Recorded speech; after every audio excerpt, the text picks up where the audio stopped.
Good morning, Mia. Good morning, David. How are you? I'm very well, thank you. Welcome to the channel.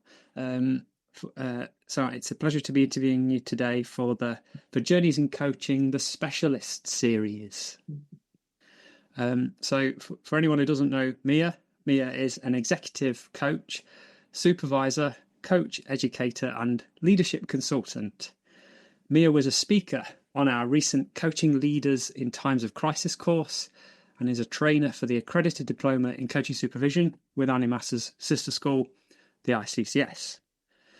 Outside of Annie Mass, Mia is the coaching director for the global leadership consultancy Thinkstitute. Mia runs her own business, which is called Coaching with Mia, and holds numerous voluntary roles for the ENCC. She's practiced as a coach and coach trainer since 2003 and is passionate about coaching as a force for good in the world. So with no further ado, Mia, once again, welcome to the channel. And I'd love to ask you what led you from a career, which I believe was initially in HR, back when it was called personnel. What led you into coaching? Yeah, that's right. I was lucky to kind of discover coaching or come across it really early on. I was in my second organisation by then, which was HVOS Bank, as it was in the UK at the time, and the retail bank the leadership had a desire to create more of a coaching culture. So the group of around 20 of us were identified to help roll out that program, and we received informal coach training and then also train the trainer training from John Whitmore's company, Performance Consultants. And really that just kind of lit a professional passion. It felt like it was just really aligned with how I wanted to work, the contribution that I wanted to make. So I spent most of the rest of that year helping to deliver and evaluate that coaching culture program within the bank.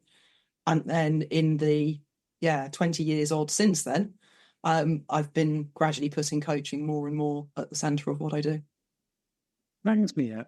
How did coaching 20 years ago differ from coaching now? Great question. I was reflecting on this actually with a supervision cohort for the ICCS earlier this week. And I was saying that I feel, and bearing in mind, this was a really informal training. It was a 2-day coach training course. But I feel the approach then, and I think this was common in other places as well, was very much the coach to be quite an empty box. So to hold a very neutral space to ask the questions, facilitate the exploration that the coachee was doing, but not to put themselves in. And what's changed, I think, certainly in what I would now call more mature and sophisticated approaches to coaching in the 20 years, is that we're much more relational. So it's not about forcing yourself in or telling someone what they should do. However, it is about being open, authentic, vulnerable within that relationship, showing up, being fully present. And I think working across a range of styles, which might include maybe what would traditionally be a few elements of mentoring, as well as the open exploration of coaching. Why would I, if I've got relevant experience for someone who's genuinely stuck, why would I withhold that? That's not in their service. So it's not the majority of your interventions, but I think, being relational, being authentic, use of self, feedback to the coachee and, sharing your experience of them, and where you've contracted for it and it feels like it's really in service, leveraging your own experience. I think that's a much more rounded and holistic approach to the work. Thanks, Mia. And what do we mean? I've heard of coaching supervision. I've heard of coaching mentoring. And for someone who understands what coaching is, but not quite sure of what supervision / mentoring is about and what the value of it is, what would you say? Okay, this is going to be a multi-part answer. So if we're thinking about a service provided to an end client, coaching is traditionally facilitative with the clients in the driving seat.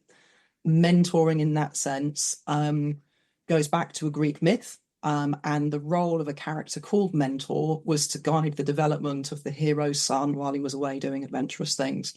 So it implies somebody who has greater experience, often who is older and more advanced in their career, but can impart that experience, and hopefully it's useful and comes with wisdom to the mentee.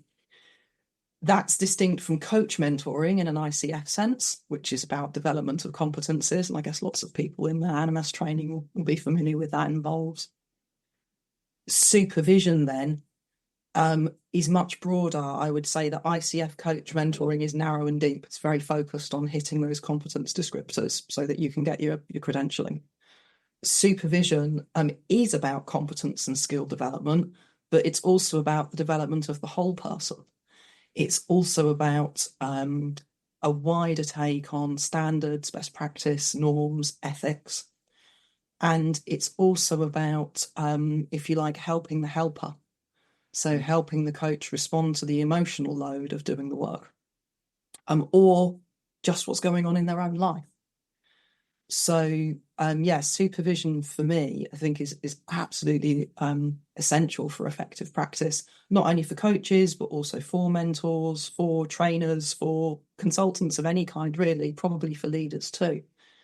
So that you've got a safe, supported space in which you can be open and vulnerable, and helped to do your work and helped to thrive as a person. Thanks, Mia. So it's in the sort of, I think you mentioned a sort of, did you say the coach or the client in the driving seat in your metaphor earlier? I just wondered if the client, if the coach in this case is in the driving seat, where would a mentor and a supervisor sit kind of in that analogy? Because I'm thinking of a mentor as like a driving instructor and a supervisor as a sort of an observer. Just to use a metaphor to try and get my head around the difference between a mentor and a supervisor. Because a supervisor in a supermarket I see as more like a kind of a team leader. Sure. Yeah.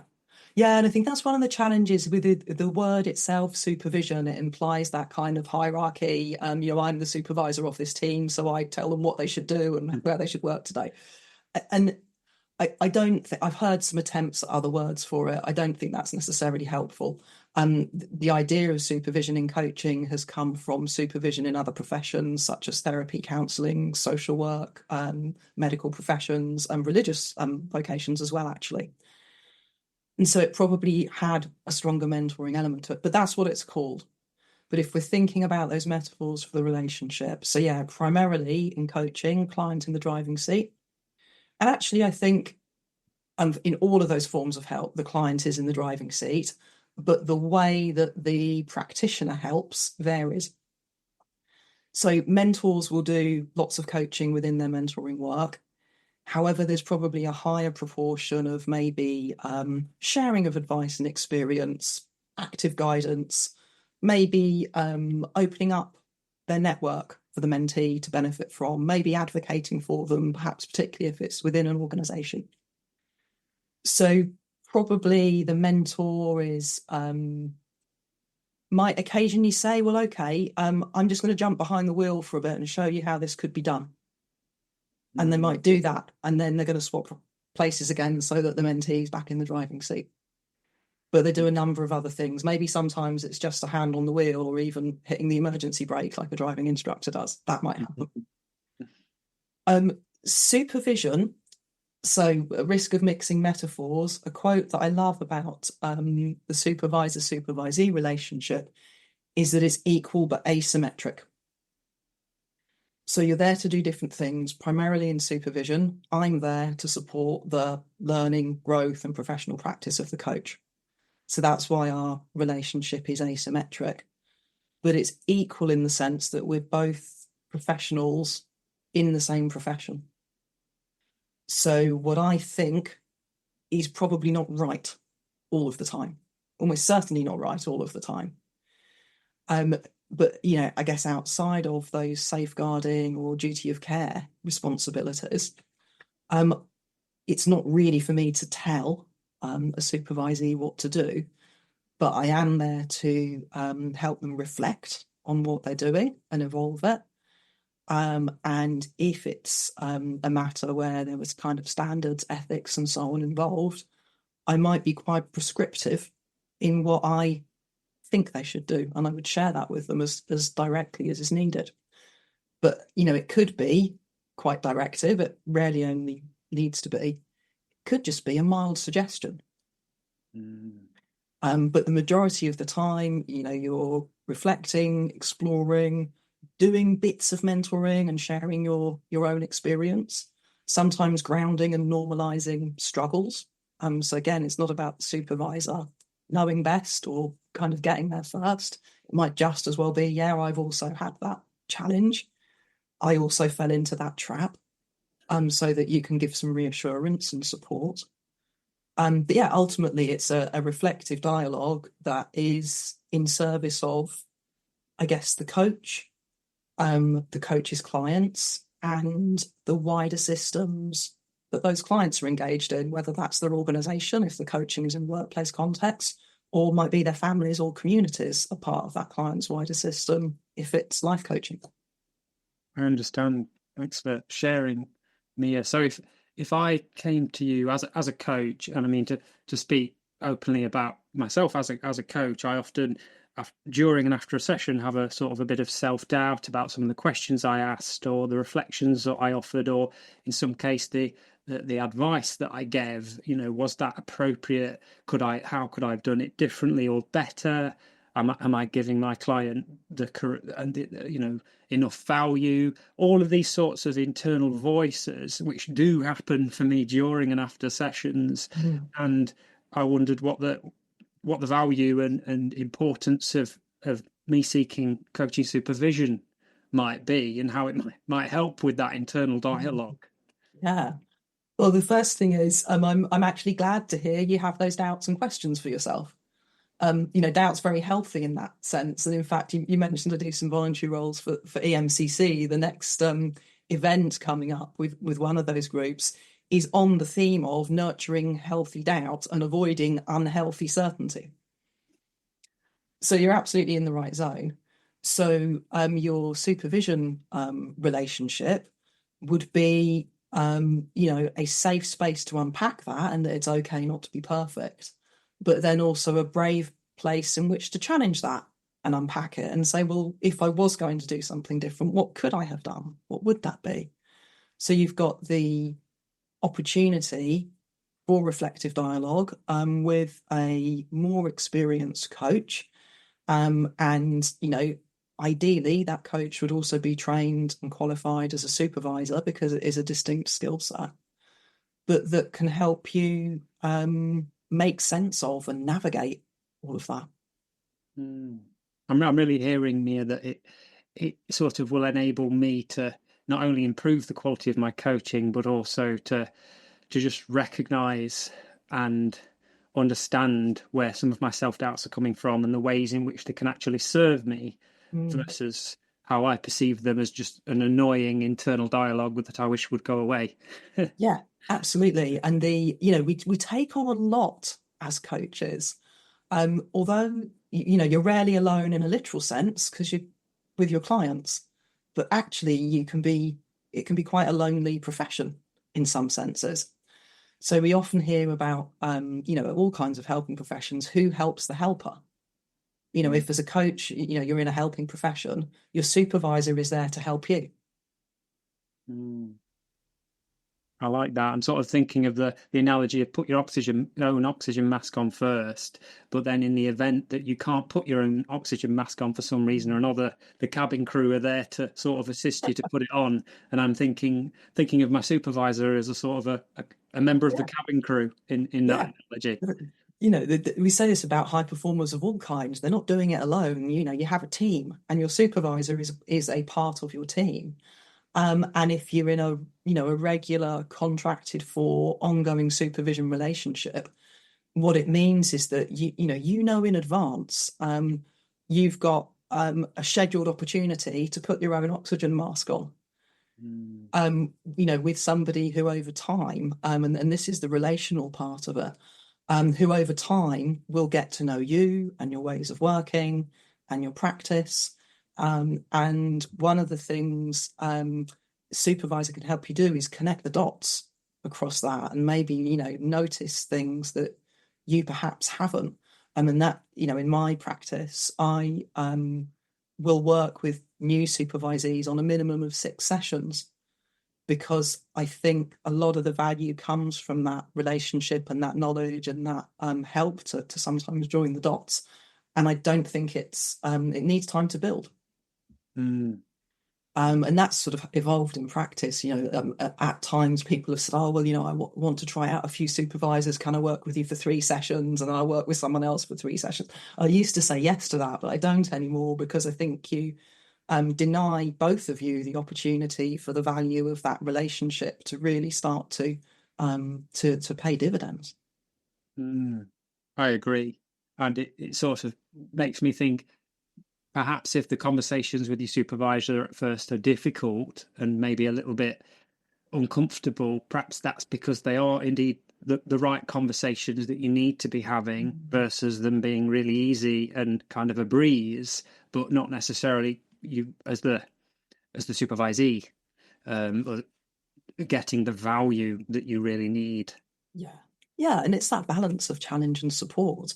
So again, just that, that word supervisor or supervision can give a kind of slightly big brotherly sense of someone's going to come and assess you and tell you what to do. And, I don't think it should be that at all. So, sometimes in your best interests, there might be feedback and challenge. But yeah, most of the time it's helping you decide, your own best way forward. So thanks, Mia. So to round off coaching supervision discussion, again, to use myself as a case study, if I was to come to you and say, Mia, I've just got a handful of clients at the moment. Some of the sessions are in person, some of them are remote. I haven't really recorded any of them yet, and I'm concerned whether A, I don't have enough clients, and B, I'm too early in my coaching journey, as I've only recently qualified from Annie Mass. All of the above is true, by the way. I'm concerned that I'm not ready for coaching supervision yet, or I'm not going to be right in some way, or fulfill the prerequisites to be supervised. What would you say to me? Sure. So I think there's a couple of things around that. The first thing you bring to supervision is yourself. So even if your number of clients is fairly small at present, even if your total number of hours is low, you bring yourself, and by extension your practice, into the supervision space. So there's that potential is always there. I would also say, in terms of what you've described there, being recently qualified, that's probably the time when you need supervision the most, because there's usually some in any coach training of any quality, there's supervision within the course. Then if you finish the course, you probably don't have the same access to that anymore.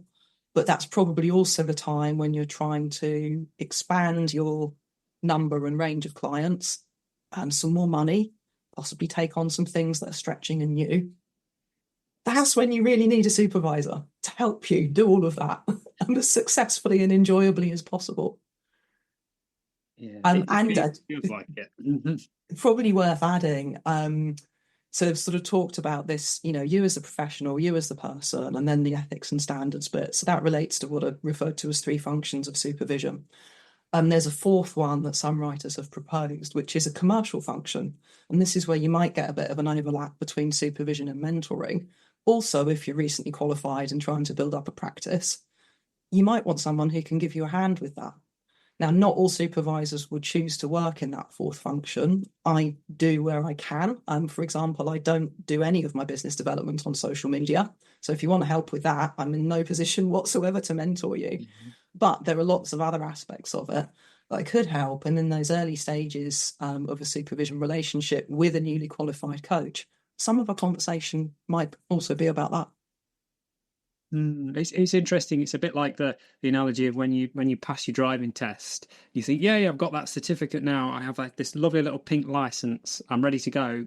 And you acquire a vehicle, you borrow your mum's or something, and you get out in the car, and then that's suddenly that crushing realization of, oh my God, I'm here on my own and I could go anywhere, but equally I don't have the support of my driving instructor. And, on the Annie Mass, on the diploma, you get to the end of the diploma and you think, yeah, I'm qualified now. And then you go out and you understand, you suddenly have this realization that, oh my goodness, I now need to learn about marketing myself. I need to learn about sales. I need to learn about financing. I need to continue to grow and build my coaching practice and continue to develop as a coach. And how do I do all of that on my own? And it can feel quite lonely. So to have a supervisor feels like it could really bridge that gap and keep the development going and sort of keep you on track. Yeah. Oh, probably more, help you keep yourself on track. But say it's that sense of you've got somebody, you as a coach will be working in your client's service. When you engage a supervisor, you have someone working in your service, and we all need that. I remember after passing my driving test, even though my mum wasn't a driving instructor, having her sat next to me as someone who'd been driving for over 20 years was very useful.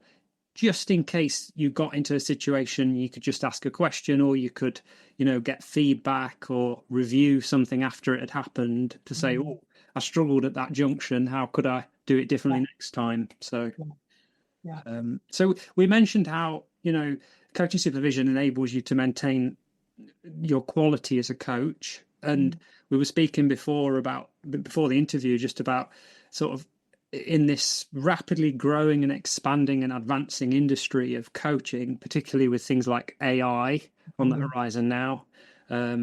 How do we ensure the quality of coaching continues?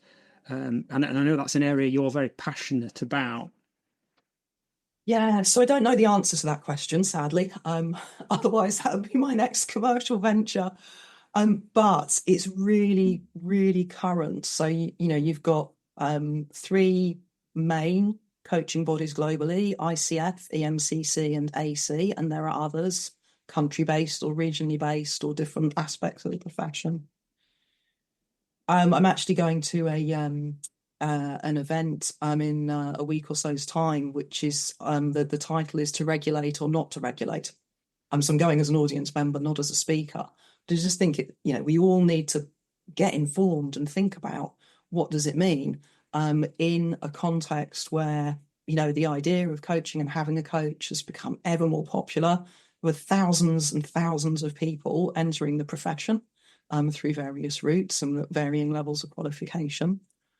You've got the rapid and significant rise of platform-based coaching services, which some of which are now mega corporations operating worldwide, where the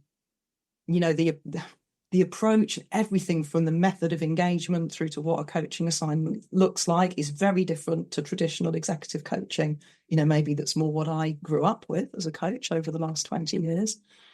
And as if that all in itself wasn't enough, we've got AI. And this is not something any of us are going to be able to avoid. Even a few years back, I would have said, well, you know what? I've been doing this for 20 years. I'm nearly 50 years old. I can probably just let it happen, and it's not that likely to affect me. I've got enough experience and reputation and whatever else to do what I've always done. I don't think that's true anymore. So I think we just all need to be really open to discussing it. What is good practice? What's the meaning and role of credentialing and accreditations? How do we apply existing standards to new technologies, or are completely different standards needed? What's the value of being human in a world where an AI can offer coaching or related services like counselling or therapy or mentoring? How might we leverage those technologies to advantage, but without... I suppose my fear with a lot of this is, people will often use the phrase, the democratization of coaching. These things are going to democratize coaching, all of these changes. My fear is that they will commoditize coaching, and that, it won't always be of the quality that people deserve.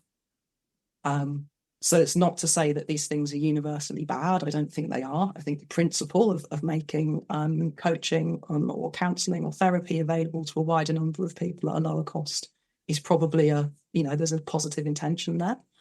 And the technology is probably developing much faster than our understanding of it. So I think what's important is that we take ourselves seriously as a profession, and we ask ourselves the hard questions, and we are creative and collaborative in finding some answers.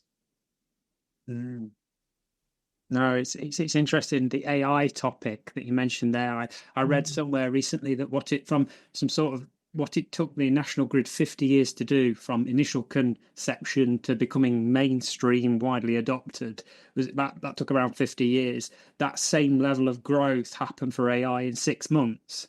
And that's pretty scary. And we were talking before the call about whether to deny it and run away from it and pull the plug out of the computer and say, no, I refuse to acknowledge this thing, or whether to embrace it and say, right, how can we work with this technology and use it to our advantage versus, sort of go the way of the dinosaurs, potentially. Yeah, and it's whose advantage, who's ending up with the money in their pocket, what's the impact on the service to the clients, so just, really, coaching is all about asking questions, isn't it? So let's keep asking ourselves all those questions. No, I know that I contacted my 3 banks recently, and all 3 of those customer service experiences were initially AI bots. And one of my 3 queries, I managed to go all the way through and complete my action that I wanted to complete without any human interaction whatsoever. And it just made one wonder, is that the way coaching is going to be? And only when I reach a blocker where I need to talk to someone will it become a conversation with an actual human being. I sort of hope it doesn't go entirely that way. Well, I hope so too. So I was discussing this actually with my own coach last week, and one of the things we were saying was, well, does it have a heart? Does an AI have a heart? Could it ever have a heart? Or does it just do a good impression of having one? Think about empathy and so on. But even if you go, it's actually interesting in a way. Sometimes real life follows fiction. So if you go back to Philip K. Dick's Do Androids Dream of Electric Sleep, which is the book that inspired Blade Runner, they pose a question in that: is this a real fake owl or a fake real owl? Because they've got synthetic creatures of all kinds and synthetic humans. That's essentially what the film is about. And as this is being explored, one of the companies that's creating all these things, they have this beautiful owl that flies across the screen, and that's the question that's posed: is it a real fake owl or a fake real owl? That's interesting. It's conjuring up all sorts of images of, I think it was the Tin Man from, I'm gonna get the reference wrong, The Wizard of Oz. Yeah, that's right. If only he had a heart, or Data from Star Trek. Showing my nerdy references there. No, I'm right there with you in sci-fi. To feel and have some sensation, as he was far more intelligent than any number of people put together, but didn't have the human experience. And if you're really into your sci-fi and you've engaged with some of the more recent spin-off series, you've kind of got your Picard series and things like that. Data comes back up again as a character. So if anyone's remembering from the 90s but hasn't seen the more recent stuff, I would recommend it. Definitely. And we could definitely digress. Let's not digress too far. That's like my route. So to keep us on track, what I would really love to ask you is about your session, developing leaders today for what the world needs tomorrow. So this was Mia's session as part of the leadership in coaching leaders in times of crisis course, which Annie Mass ran earlier this year. And I was very, very lucky and honoured to be present for your session. And I wondered if you could share a little bit about the work that you're doing in the coaching leaders space at the moment. Sure. Yeah, so my executive coaching practice tends to be with leaders who are in large organisations. The range of sectors can vary, but because of my specialisation in emotional intelligence, often we're called in to work with leaders in the industries where you might say, well, these are very technical people, but maybe they haven't had the opportunity to develop that. I don't think soft skills is a really helpful phrase, but I haven't had the opportunity to do that. So my work is often with clients in manufacturing, engineering, construction, technology, professional services. So those would be the sort of typical clients, organisational clients, large organisations in those sectors. Leadership levels can really vary. I have done work and continue to work sometimes with quite early career leaders through to people in director and executive leadership positions. The nature of the work is often around role transition. So accelerating someone's development, either if they are preparing a promotion or they've been identified as high potential and the organisation wants to bring them on. Sometimes it's a both and. So it's we see your potential and there's this thing you need to work on. And often that's in the relationships or the influencing space. It'd be some connection to EI. Or equally could be around supporting those people who externally are doing incredibly well, but maybe struggling with imposter syndromes has become the popular phrase. So people, really wanting to, feel as good as they look. You could put it that way. It's usually something around transition, accelerating development, and helping that person thrive.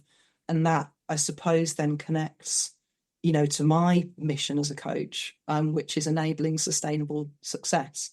So I would say sustainable success is if you are thriving personally, growing professionally, and contributing more value, which is not only organisational value. I work in a corporate context, so of course, if the corporation's paying, they expect a return on their investment. But that could also be bringing more value to your family, to your community, to the wider world in the context of a climate crisis.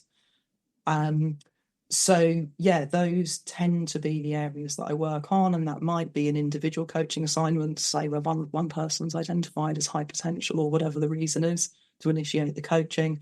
And it's also quite often that individual coaching is provided in the context of a broader program of leadership development. So an organisation might have a cohort of leaders, whether that's about culture change, different organisational strategy, or maybe I'd say just a more generally available leadership development program that's part of their talent and succession approach. Thanks for that overview and that whistle-stop tour, Mia. I wonder if I could ask you very specifically. So, how do we coach leaders and really add value for them when so many of the challenges that they're facing these days feel like they're out of their hands? Organisations with teams that are under-resourced but over-utilised, and this period we're in that seems to be constantly connected, and this requirement that we're always switched on and able to respond to challenges any time of the day or night, and that we need to keep up with umpteen Teams and Slack chat channels and inboxes that are overflowing, sort of all those expectations that seem to be increasing as part of modern roles. And when a leader finds themselves, I'm sort of speaking from experience a little bit here, finds themselves in that sort of that whirlwind, that storm of everything going on around them, and thinks, well, how can coaching possibly change any of this stuff that's going on around me, unless you're going to come in as my coach and A, sit next to me and do some of my work, or B, take some of these challenges away and get my manager to delegate them to somebody else. How on earth is coaching going to help? Yeah. So I think the context you're describing for many people is sadly all too real. And of course, as coaches, we can't wave that magic wand. But I think one of the first things we do, if all of that stuff, we use a different metaphor to the car, if all of that stuff is kind of the white water on which the leader is trying to paddle their raft, one of the first things we can do as a coach is get them up on the bank so that they can look at where they've come from, where they're trying to go to, maybe see a bit more about what's ahead, what state is the boat in. So it's just, again, it's that, offline space. Can I have enough space to hear myself even think? And if you start working with a coach, that's one of the things you're going to get. And that can become a foundation, because it's very unlikely that anyone's going to be thriving personally if that's the context they're in. So then you say, well, okay, I've got to start to make some choices about that. So as the coach, I can't sit there and do some work for you.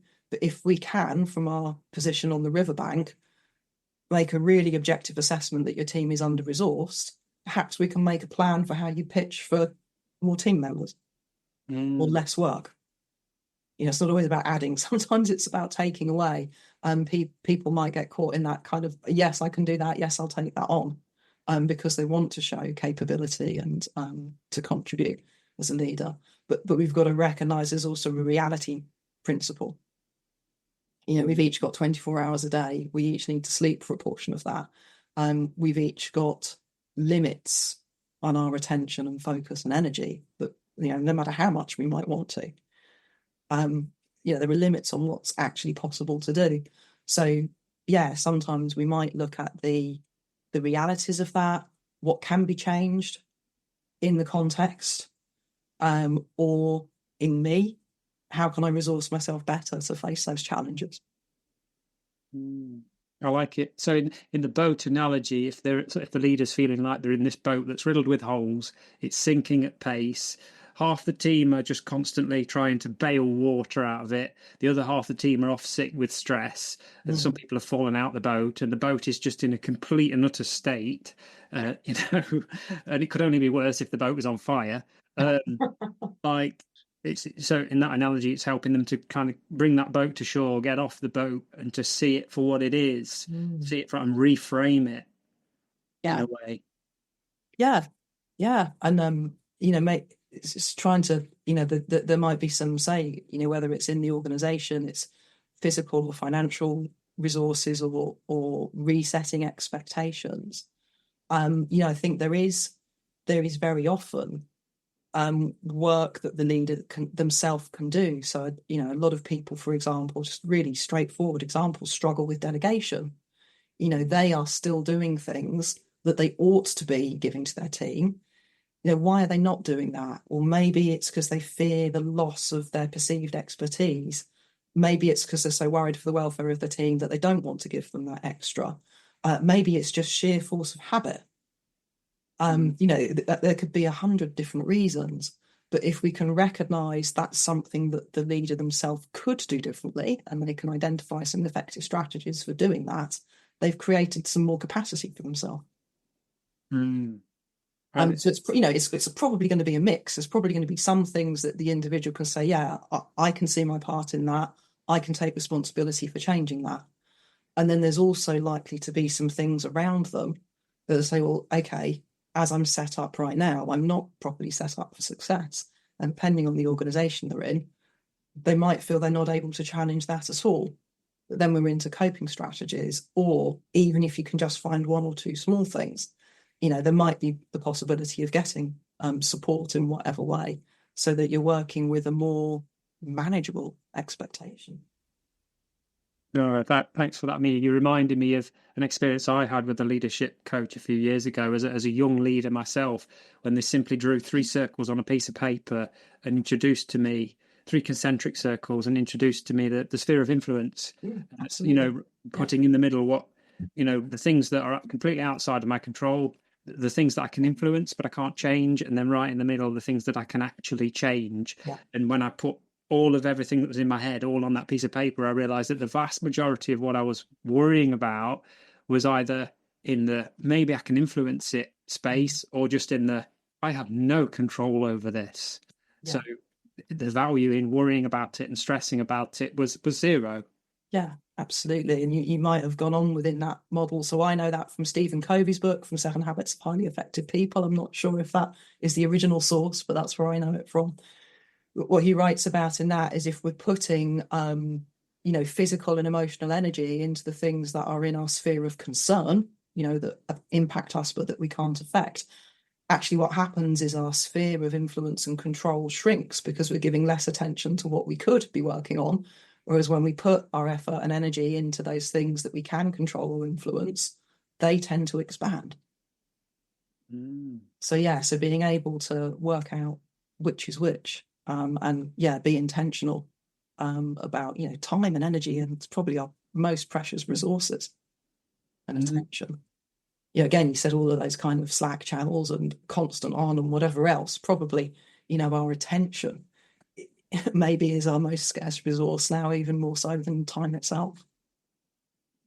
No, I really enjoyed, and thank you for sharing that. And I really enjoyed your presentation. And one of the particular highlights and standouts for me, as I shared before the call, was how you spoke about the importance of grief in leadership and grieving the loss. And it's something I'd never heard of before. And I believe, correct me if I'm wrong, I believe the example you gave was about a leader changing from like a very hands-on like ops manager role up into a sort of a senior like director role, and sort of grieving the loss of the control there, and the sort of the having transitioned from a very more hands-on role into a different role.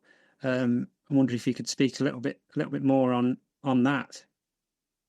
Yeah, absolutely. So it's the idea that all change involves loss kind of goes back a really long way, and it's that sense that again, we've got limited capacity. So if I'm transitioning into a director role that's more strategic, I'm looking out over longer time horizons. In this particular context, it was one of the big four consultancy firms, so it becomes much more about holding relationships and sort of the longer term piece. But that meant for that leader allowing their technical expertise to become secondary. They weren't going to maybe lose what they had, but they weren't going to probably stay up to date with the newer things coming along anymore, because that wasn't the nature of their role. It also meant being less close to their wider team. So they've moved a level up the organizational hierarchy. So they've got direct reports, but that meant having less close relationships with people that, they previously worked with on a much, much more daily basis. And I think generally as human beings, and particularly people who are driven high performers in the corporate context, we're really good at taking more on and saying, yeah, I'll do that, I'll add this. Yes, of course, I'll now be responsible for developing the strategy of this department or whatever it is. But we often forget what we need to let go of. And we can be emotionally attached for lots of good reasons to some of the things we need to let go of, because they're what got us to that successful position in the first place. So kind of taking time, I guess, in the first place to, just to acknowledge that is going on, however much we want that change. Maybe we haven't considered always in the run up to it what we're losing as well as what we're gaining.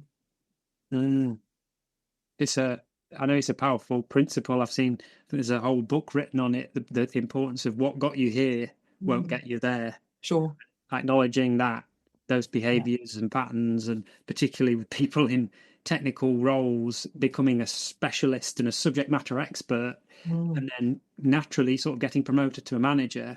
But it's a whole different skill set is required. And it's so important to actively withdraw from being that technical specialist, as incredibly difficult that is, especially if you've done it for decades. Yeah, and you probably spent lots of time training and qualifying in it and getting good at it and being recognized for it. You're going to have lots of emotional investment in that part of your identity. So, actually letting that go, recognizing the value, even in just that first transition, let's say from being a programmer to being a team leader of a bunch of programmers, even just in that first transition, you'll need to start that process of letting stuff go as well as layering on the new. And then, as you go up through the organization, let's say at some point in your career, you go from being a functional manager. So you're leading people who are all, in a broad sense, trained in the same specialism as you. You go from being a functional manager to a general manager, where you're heading up a whole business. So then, as well as, let's stay with the same example, let's say you came up an IT route, all of a sudden you've got a marketing department, you've got an HR person, you're running an operation. There might be some research and development. So suddenly you are leading a really large bunch of people, a large proportion of whom have got expertise you never had in the first place. Never mind what you might have got 10 years ago when you started doing it. So that runs a huge transition as well for people in those environments. Yeah, no, it's such an interesting topic, and I remember feeling that it was harder to have a promotion within a company because of the existing relationships you've built and the way people saw you, and to go up the ladder. I remember in one company I went from an apprentice up the ladder and ended up being a manager, but a lot of my colleagues still sort of saw me as the apprentice, as that was how they'd met me, where it was easier joining another company straight as a new manager, as people shook your hand and met you as a manager, and nobody had ever known you as anything else other than the manager. Yeah, and I think maybe depending a bit on the culture of the organisation, that can work both ways. So, if you've been somewhere a long time and you've started at a junior level and progressed, you have masses of tacit knowledge and a great network and the ability to get things done through both informal and formal challenging channels, and you kind of know how things work around here. So again, maybe if you did make the choice to leave or move from one organisation to another to take that promotion, that's going to be your loss. So you're going to have to, all of those things are not going to be available to you. But again, might be, as you said, that you are seen from the outset at the level that you join at. So yeah, it will depend on maybe the culture of the organisation and the specific individuals around you. Maybe one of those people has been your mentor or your advocate, and they're really happy to see you make it into that level within the organisation. And there can be advantages as well. Thanks, Mia.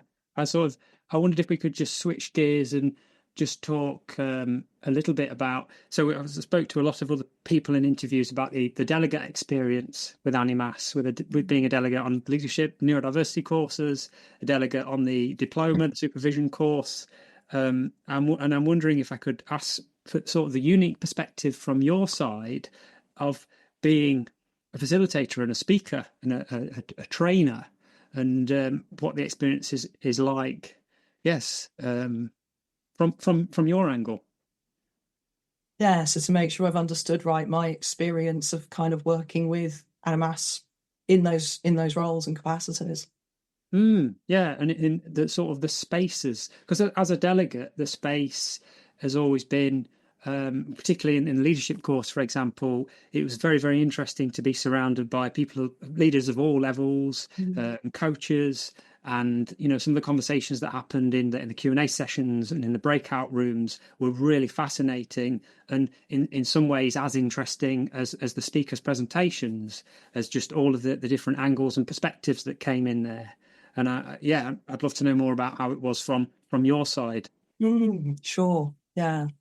So I think what I really enjoy about that kind of engagement with Annie Mass and supporting as a faculty member in those programs is it helps me to kind of keep thinking about what I think and learning about that, and connecting with a wider community of coaches and kind of getting some feedback on that and being engaged in the dialogue.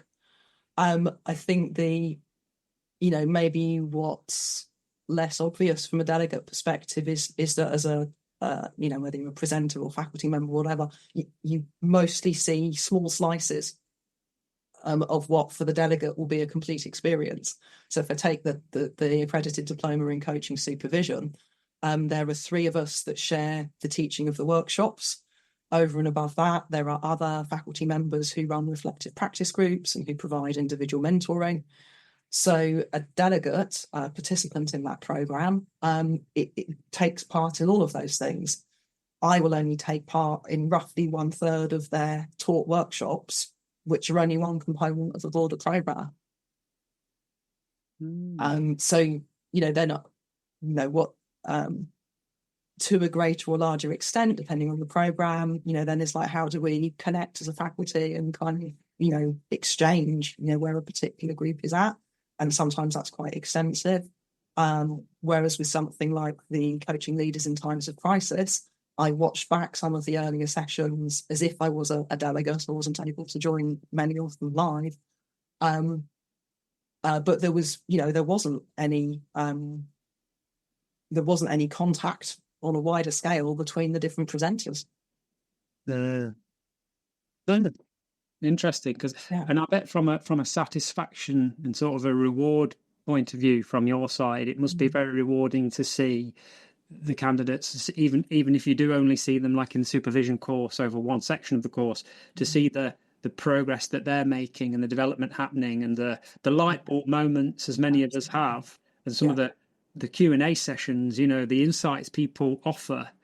Someone told me earlier that the neurodiversity course was so good for them because they'd actually realized on that course that they had an ADHD neurotype, and it took them 40 years of not really knowing to suddenly realize and have that insight on one of our courses, and that just sounded incredible. Yeah, absolutely. So I think for any teaching, coaching, facilitation, one of the great joys and intrinsic rewards is being a witness and playing a part in someone having those insightful aha moments and kind of real meaningful learnings. I do get to see that over time to a larger extent within the supervision diploma, because we don't, it's not that someone teaches the first 6 sessions and then the next person picks up. We're all distributed throughout the program, which is for the benefit of the participants as well. So they get to learn from people with different styles and takes on what supervision is. So I might work with a cohort really early on. I might be their first workshop leader, or I'll turn up sometime in the first few weeks. Or I might be with them on their very last 20 workshops within that program.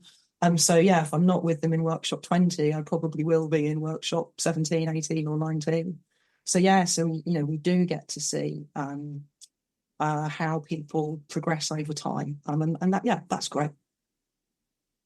Glad to hear it. And sort of to start to close off our conversation, I know that you mentioned that recently there's been an advance in coaching supervision from the EMCC side, a really important one. And yes, I'd love to ask you about that and about your coaching essentials program that's hot off the press. Yeah, nice. Thank you for that. So I think that the EMCC, I think, has always had one of the strongest positions on supervision, and that, I think, continues to be the case. What's exciting for me as a supervisor and a supervisor teacher recently has been the ICF have launched some supervision competences. Traditionally, they've taken a different approach. So I'm really glad to see that happening, and I'm really curious to see what happens next with it. Does this mean the ICF are going to start having ICF-approved supervision training courses? And I think that would be a huge stride forward, given their organisational reach. So that's going on.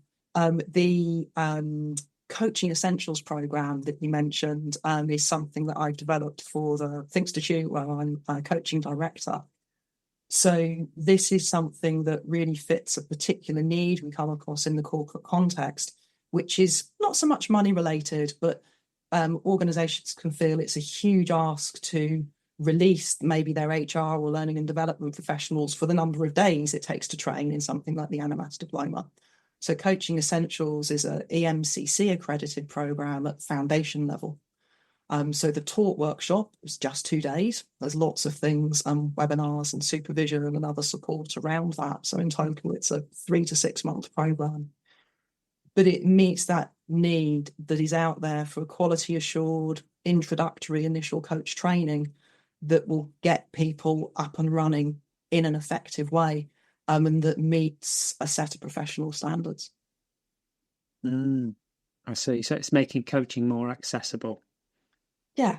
So we do run open programs once or twice a year, but say because of the the market that we work in, often it will our lead client, if you like, will be a director of HR or a head of learning and development who's saying we want to have an internal coaching team, and we want to get people trained, and we can't release them all for a 10-day training program.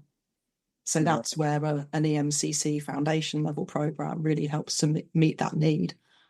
Because it's, as I say, it's quality assured, but it's delivered over a shorter time frame. Right, I see. And I've poured, what I would say is my 20 years of experience and passion, and what I think it takes to be able to start coaching well in a corporate context is what's gone into the creation of that. So that's a perfect set opportunity to say, if someone's listening and they'd love to tap into your 20 years of coaching and experience and passion, how can they get in touch, and where can they find out more from a coaching, an executive and leadership coaching point of view, and also from a coaching supervision point of view? Sure. Okay. So they can reach out in a few different ways. So I work with the Thinkstitute, and they can find out more via our website, which is thinkstitute.com. In my private practice, so for example, for supervising independent coaches, that's my private practice, which is via coachingwithmia.com. And of course, there is LinkedIn. So although I said earlier I don't do any business development via social media, I do have a LinkedIn account. My one request with that would be, please put a note with your LinkedIn request. 3/4 of what I get on LinkedIn is either from virtual assistants or people promising me a 6-figure pipeline of clients if I only follow their process. So I really appreciate if people put a note saying where they've heard of me and what they're interested in, and then I know to treat your connection with the respect it deserves. No, I believe on LinkedIn, as a free member, you can send a limited amount of notes with the connect requests per month. Interesting. Yeah, I've never hit that limit, and maybe because I only reach out to people that I've actually met or I've got a genuine reason to meet. But yeah, I would say, please, just, it could be 2 lines, could be, Mia, I saw your interview with David, please can we connect around supervision? I would so much appreciate that, and then I know who you are and what you're connecting for. We're a relational profession, so give me something to go on. Yeah, it's a great piece of advice, nevertheless, for sending connect requests on LinkedIn. That there's more chance of getting a successful connection if you don't send a no context request, unless it's if it's someone you already know who will recognise the name. Yeah, for sure. Well, thank you so much for coming on the channel today, Mia. It's been a great conversation. I feel we could have gone on an awful lot longer, and there's a lot we didn't talk about, but I've really enjoyed what we have had the chance to discuss, and hopefully, I look forward to seeing you on one of the Annie Mass courses again soon. I hope so, yeah. And thank you, David. This has been hugely enjoyable for me too, and I hope everyone listening, if you stayed this far, I hope you've enjoyed it and found it valuable. Definitely. Right. Thank you very much.